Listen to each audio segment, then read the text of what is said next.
మీ దగ్గర సైకిల్ లేవంటే ఎవరి దగ్గర నా పక్క వెళ్ళిపోండి.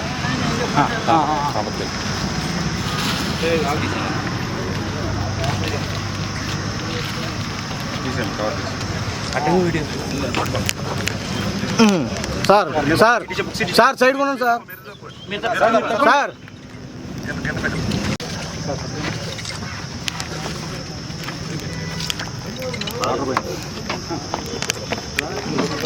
కంగారు పడు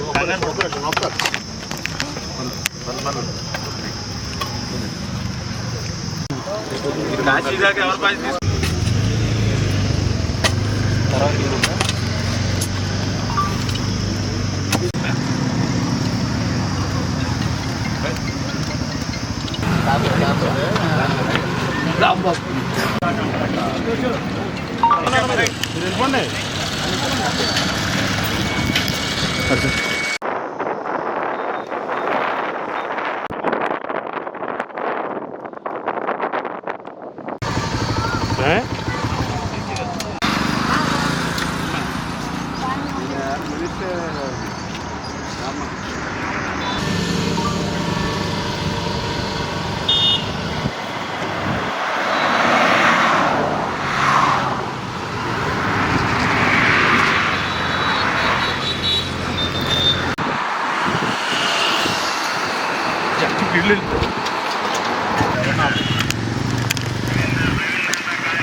డీజిల్ పెట్రోల్ వాడకము తగ్గించాలి, కరెంటు వాడకాన్ని కూడా తగ్గించాలి, పొదుపుని పాటించాలి, దోబరాను తగ్గించాలి, కాన్వాయ్ని తగ్గించుకోవాలి, ఎస్కార్ట్ని తగ్గించుకోవాలి అని ఈ రకంగా ప్రజాప్రతినిధులే ఆదర్శంగా ఉండాలని గౌరవ ముఖ్యమంత్రి చంద్రబాబు నాయుడు గారు ఫ్రైడేని నో వెహికల్ డేగా ఏదైతే చెప్పారో ఆ రకంగా ఈరోజు 3వ ఫ్రైడే ఆయన చెప్పిన తర్వాత కావడం.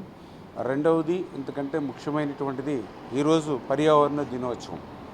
ఈ పర్యావరణ దినోత్సవ సందర్భంగా పర్యావరణాన్ని కాపాడుకోవాలి, జీవన రాశిని రక్షించుకోవాలి అనేటువంటి ఆలోచనతో గౌరవ ముఖ్యమంత్రి చంద్రబాబు నాయుడు గారు కూడా ఈరోజు విశాఖపట్నంలో మండు టెండల్లో ఆంధ్ర యూనివర్సిటీ నుండి నోవాటెల్ ఆ యొక్క కాన్ఫరెన్స్ వరకు కూడా 11 కిలోమీటర్లు మండు టెండలో సైకిల్ మీద వెళ్ళి మళ్ళీ కూడా 11 కిలోమీటర్లు మళ్ళీ ఆయన ఏదైతే ఇవాళ సైకిల్ మీద ప్రయాణిస్తూ ఉన్నారో ఈ రకంగా పబ్లిక్ ప్రజలకి ఒక మెసేజ్ అంటే ప్రజాప్రతినిధులు చెప్పేదానిని ముందుగా ఆచరించి చూపించినట్లయితే వాళ్ళు కూడా ఆచరించడానికి అనుసరించడానికి ఒక అవకాశం కల్పించాలి.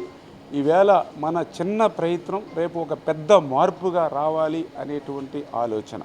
అందులో భాగంగానే ఈ యొక్క భూమి అంటే మన నివాసం, అటువంటి భూమిని కాపాడుకోవాలి, అటువంటి గాలిని మనం కాపాడుకోవాలి, నీటిని మనం కాపాడుకోవాలి.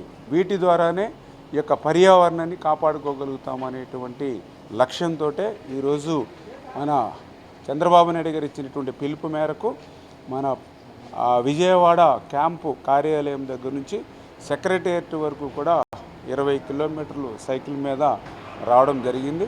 అంటే ఈ రకంగా మేము చేసేటువంటి చిన్న ప్రయత్నం రేపు భవిష్యత్తులో ప్రజల్లో ఒక పెద్ద మార్పు తీసుకొస్తుందని మేమందరం కూడా ఆశించి పనిచేస్తున్నామని చెప్పి మీ ద్వారా తెలియజేస్తున్నాం.